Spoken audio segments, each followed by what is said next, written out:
Conversation between Annetta and Charlotte, first-year university students, and Bill, who works for the Student Union Employment Service. First, you have some time to look at questions 1 to 5.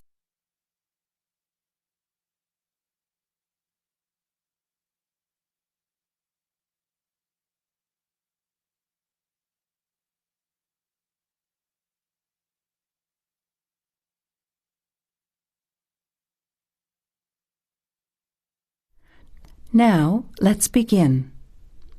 Answer the questions as you listen. You will not hear the recording a second time. Listen carefully to the conversation and answer questions 1 to 5. Hi Bill, this is my friend Charlotte. She's doing first year science too. Pleased to meet you, Charlotte. Annetta told me you want some part-time work. Now, I just have to complete your details on the computer. What's your surname? Johnston. With an E? Yes, Johnstone.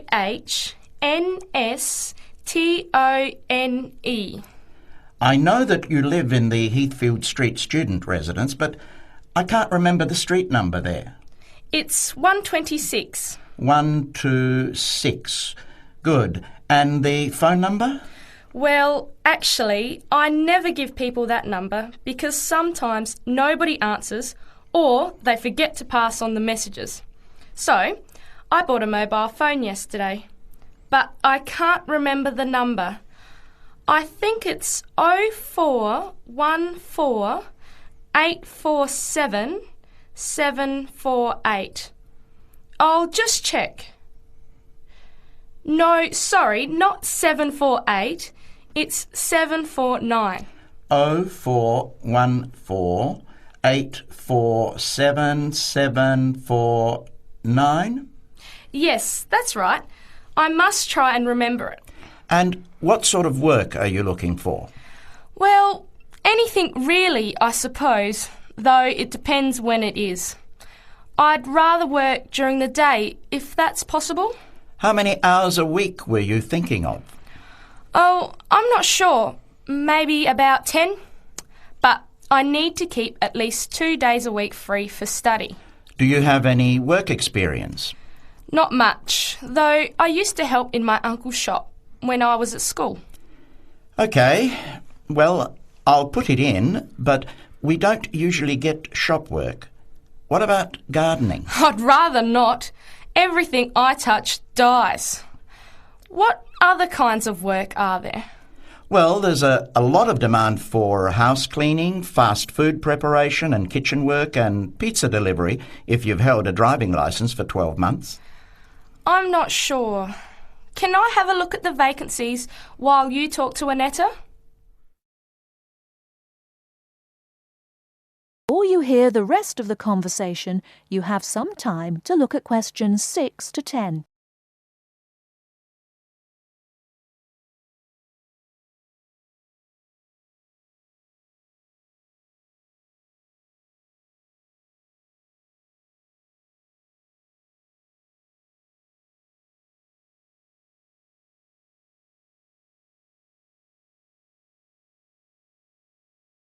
Now listen and answer questions 6 to 10.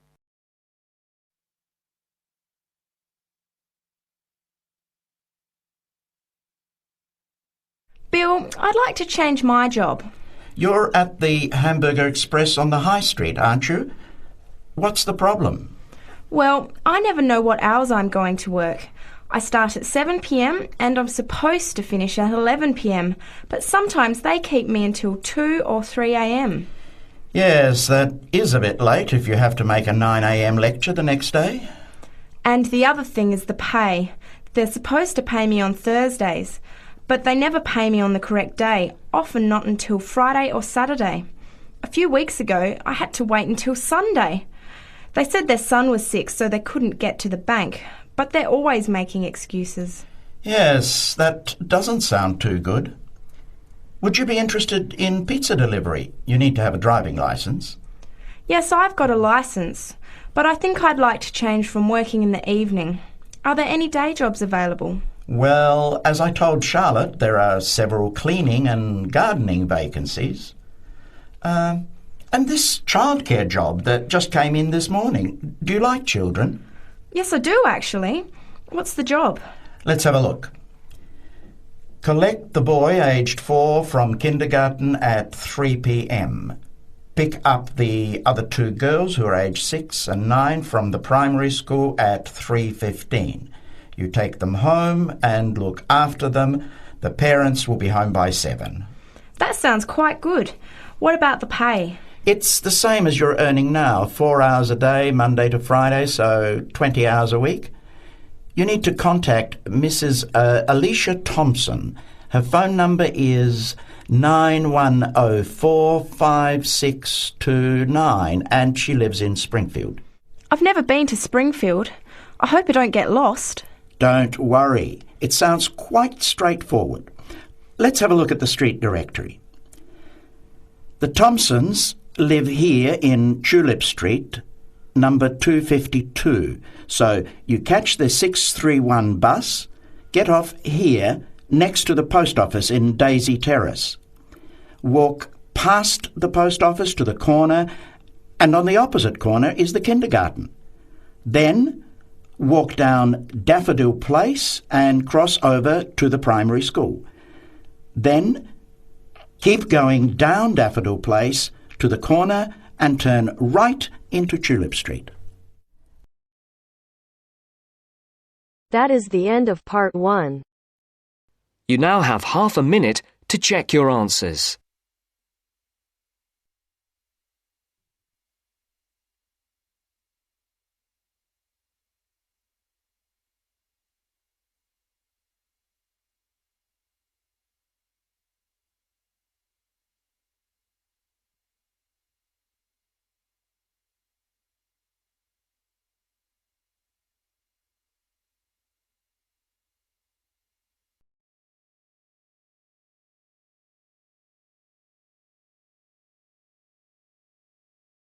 Now turns to part 2.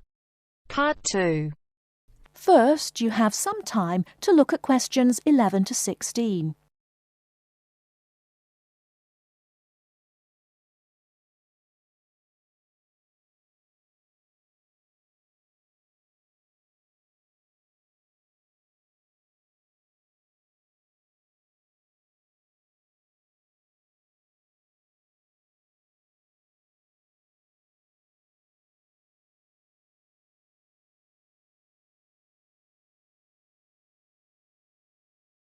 Now, listen carefully and answer questions 11 to 16. Hi, Joanna. What's the matter? You look a bit depressed. Hi, Kamal. I've just been reading this article in the newspaper about how difficult it is for sociology students to get a job after they graduate. They always want people with work experience. How do you get work experience if they won't give you a job?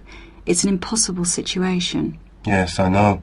It's a real problem. And the article says that some people spend a year or more living at home, doing unpaid voluntary work, just to get something to put on their CVs. Really boring stuff like photocopying and addressing envelopes.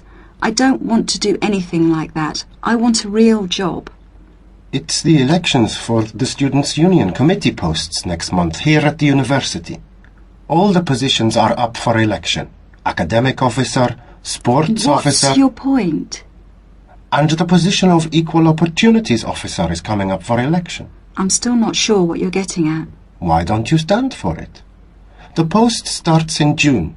You're well known at the university, and I think you would be good at it. Equal opportunities officer? That sounds great. Isn't that the Students' Union officer who promotes equality within the university? Yes, that's right. They raise awareness of equal opportunities for everyone in the university and promote the issue around campus. I'd love to do something for women on campus, but what about my studies? It's a paid sabbatical post. Sabbatical? Yes. That means you take a year off and then start your studies again. Meanwhile, you get really good work experience and you can earn money at the same time. That sounds really interesting. But how do I get elected? You go to the Students' Union, fill in an application form and just give it to the union.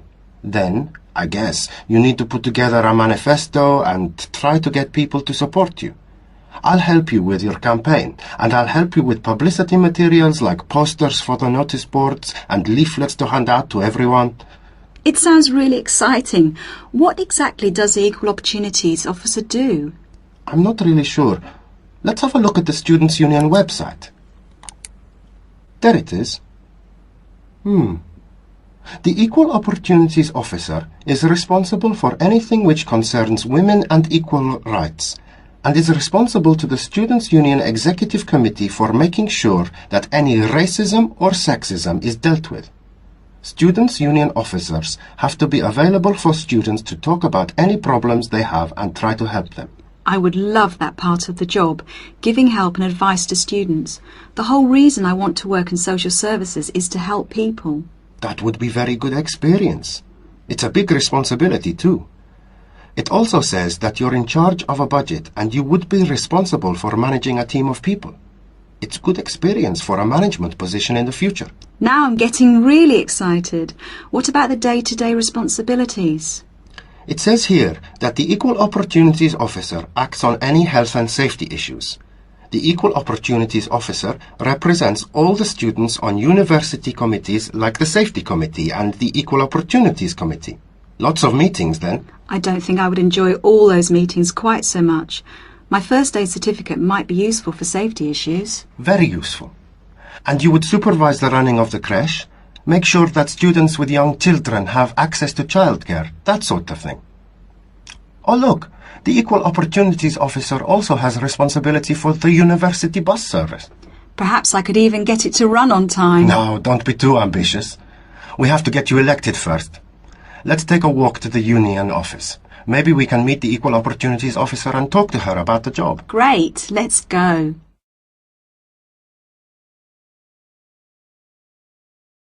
Before you hear the rest of the talk, you have some time to look at questions 17 to 20.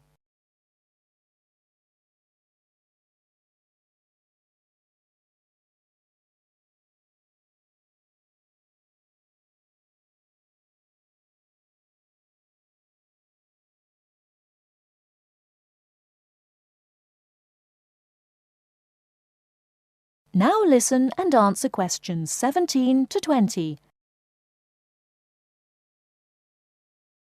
That's about all I want to say about the course and coursework. As you heard, it's very intensive and there's a lot of work to do. So, how to deal with all the work? It's really important to make sure you have good study skills. It makes the difference between failing, just passing, or doing well on any course. There are workshops given by student service counsellors on study skills. But I just want to put you in the picture with a quick overview of useful study skills. There are 5 points I want to make here.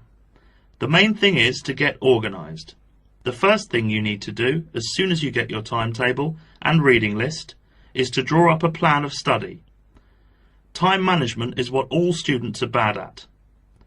Unfortunately, it's what they need to be very good at.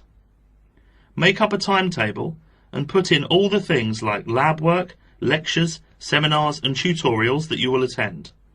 Make a note of exactly what work you will do for each of your courses. Where do we get that from? Your lecturer will tell you exactly how you will be assessed at the end of the course. Make sure that you add in time for reading, preparing seminars and so on. Put deadlines into your study plan and put these deadlines into your computer to remind you when they are. With deadlines you need to be realistic and know yourself. Are you the kind of person who leaves things to the last minute? If you are, make sure you remind yourself about deadlines well in advance. Don't leave things to the last minute. That sounds like me. Aim to have a balanced life of academic work, a paid job if you need one, and social activities. As a rough guide, you should be doing 40 hours of academic work per week, and 5 to 15 hours for a part-time job, no more. The second point is don't be late or miss lectures. Remember, the person giving the lecture is probably the same person who sets your exams. In lectures, you hear information from the person who will be testing you on it. You will take much longer to gather it from other sources.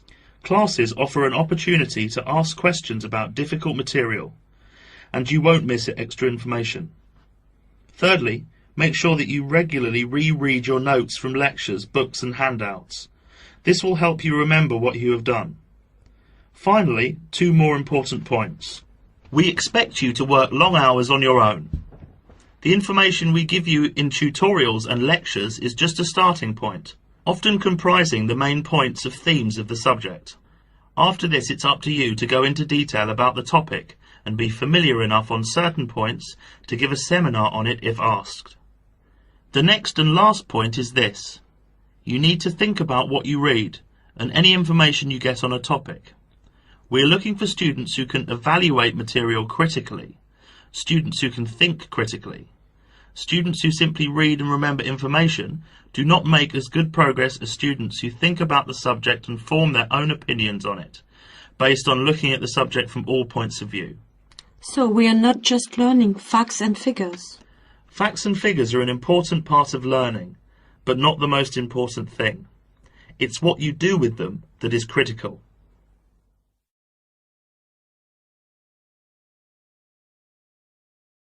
That is the end of part 2.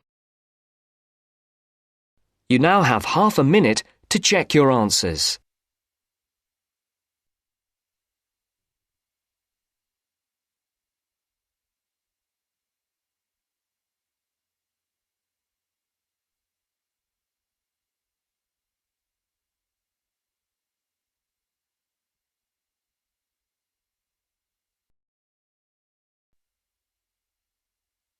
Now turns to part 3. Part 3. You'll hear a tutor and a student talking about the history of the scientific method. First, you have some time to look at questions 21 to 25.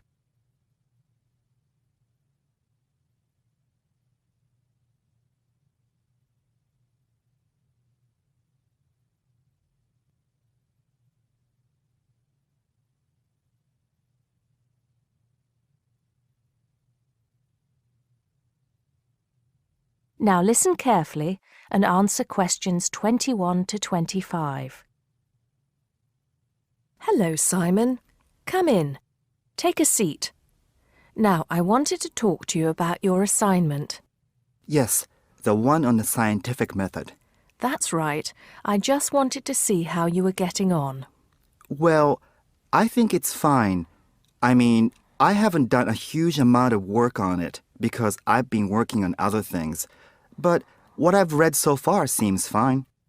How many of the references that I gave you have you managed to get hold of? Not too many, I'm afraid. It seems that everyone else is working on the same things at the same time. And every time I look, the books are checked out from the library. Right.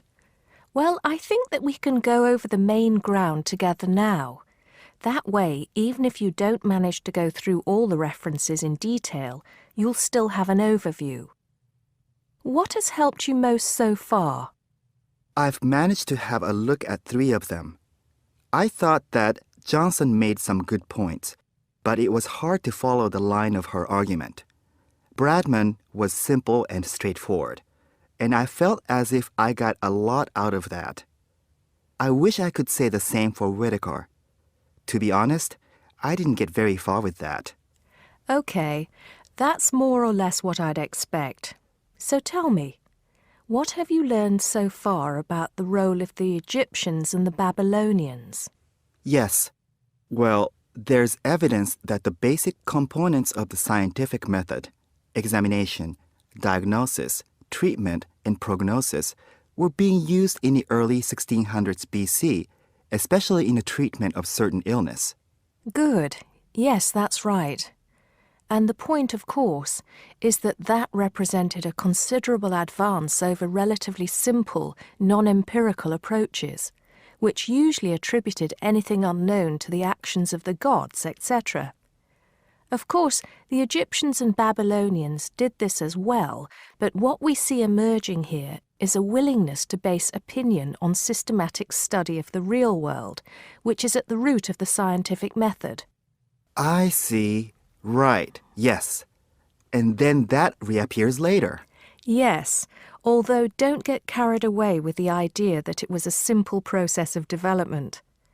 by the time we get to ancient Greece, let's take the period towards the middle of the 5th century BC, the rules governing the scientific method were practiced on a widespread scale, but there were still many people who believed that real truth could only be acquired by pure rational thought.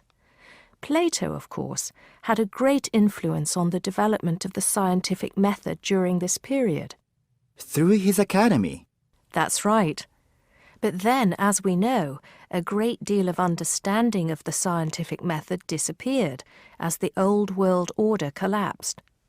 It wasn't until the Middle Ages, sometime before the 11th century, that several versions of the scientific method emerged from the medieval Muslim world, all of which stressed the importance of experimentation in science.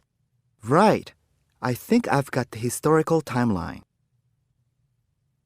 Before you hear the rest of the conversation, you have some time to look at questions 26 to 30.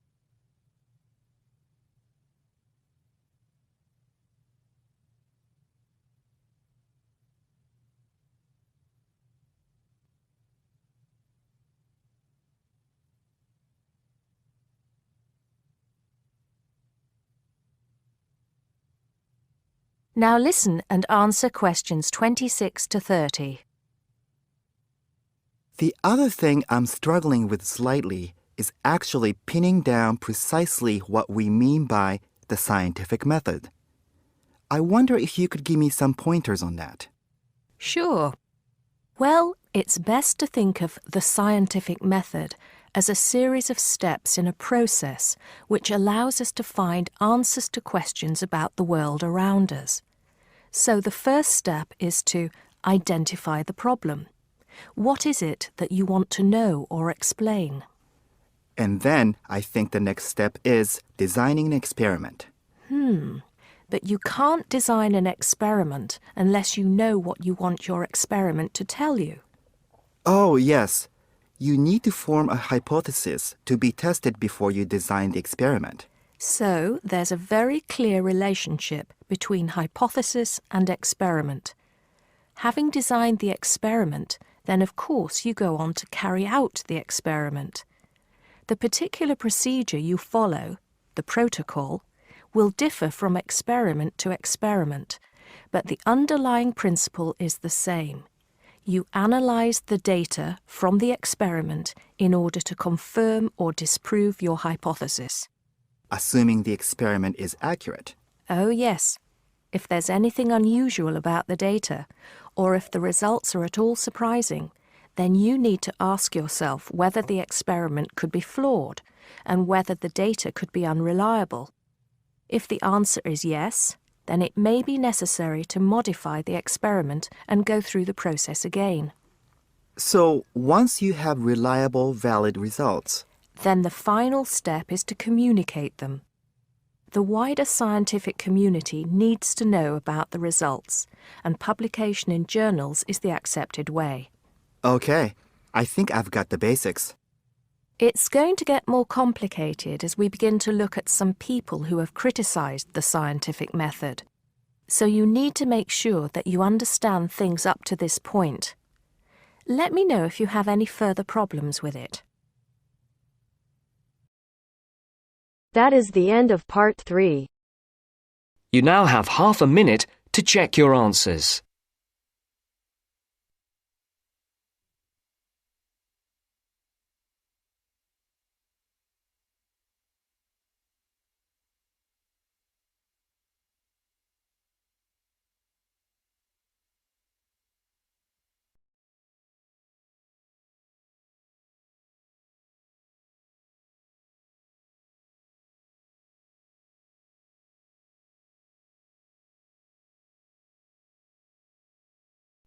Now turns to part 4. Part 4. Listen to the following talk between two friends and answer the questions with no more than 3 words. First, you have some time to look at questions 31 to 40.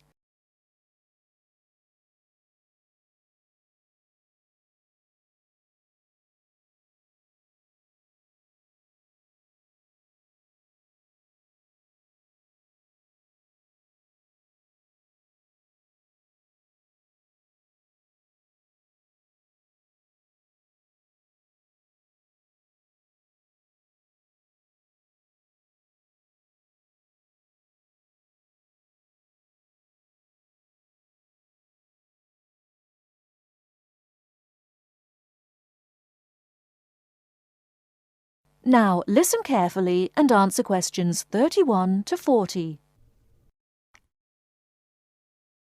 Do you know what, Tom? It won't be long before we'll all be travelling to space in a cable car. A cable car? What do you mean? A sort of skylift? Well, yes, I suppose so. You must be joking. Where on earth did you get that idea from? Oh, I've just been reading it in a book called Apes to Astronauts by Adrian Berry. He's the science correspondent of the Daily Telegraph, so he should know what he's talking about. He says, wait a minute, I've got it here, page 28. A cable car to the heavens. Oh, honestly, Jane, you surely don't believe all that stuff you read in those sci-fi books? It's not science fiction, it's a fact. Hang on, I'll read you what he says. The space writer Arthur C. Clarke, to whose inspiration we owe the communications satellite, recently outlined a proposal for a new means of space travel, which, he admitted, is so outrageous that many of you may consider it not even science fiction, but pure fantasy. Shall I go on? No, just tell me how he thinks it could be done. Well, it sounds quite simple, really. One end of a cable, 23,000 miles long. How long? 23,000 miles. Do listen. One end of a cable, 23,000 miles long, would be attached to a point on the Earth's equator, and the other to a satellite in geostationary orbit. So? The cable would be absolutely tight between the 2 points, and the elevator would travel up and down, carrying people and freight. According to Arthur Clarke, it's the only way to travel in space without using rocket engines, which would make it much more economical. I wonder if it would be more comfortable. It sounds pretty uncomfortable to me, and heaven knows what speed it'd be travelling at. What would happen if the cable broke? Oh, he explains all that. Apparently, the most likely place for it to break would be at or near the ground, and if that happened, it wouldn't fall down, it would fall upwards. Upwards? Yes, I suppose it would. Yes, sounds funny, doesn't it? Something falling upwards. Anyway, it wouldn't matter too much either if the cable broke away from the high end.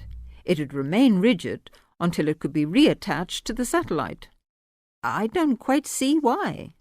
Well, it would be the pull of gravity from above. Anyway, who'd want to be stuck in an elevator attached to a rigid cable thousands of miles up in space? I suppose he doesn't say what would happen if it broke in the middle. Actually, he does. He says it would be dangerous if the break occurred at any altitude up to 15,000 miles, because the bit attached to the Earth would... what does he say? Oh, yes. Collapse and wrap itself around the equator like a whiplash. Whiplash? You know, the long bit of cord or leather on a whip. Anyway, even that would only be really catastrophic if the cable was made of steel or some other metal. Metals are much too heavy.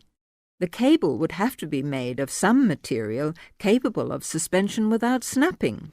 But I thought you said the cable would be 23,000 miles long. I did, but the 3,000-mile breaking length is because of gravity. Well, all I can say is you'll never catch me going to space in a cable car. I'd rather keep my feet on the ground, thank you very much. That is the end of part 4. You now have half a minute to check your answers.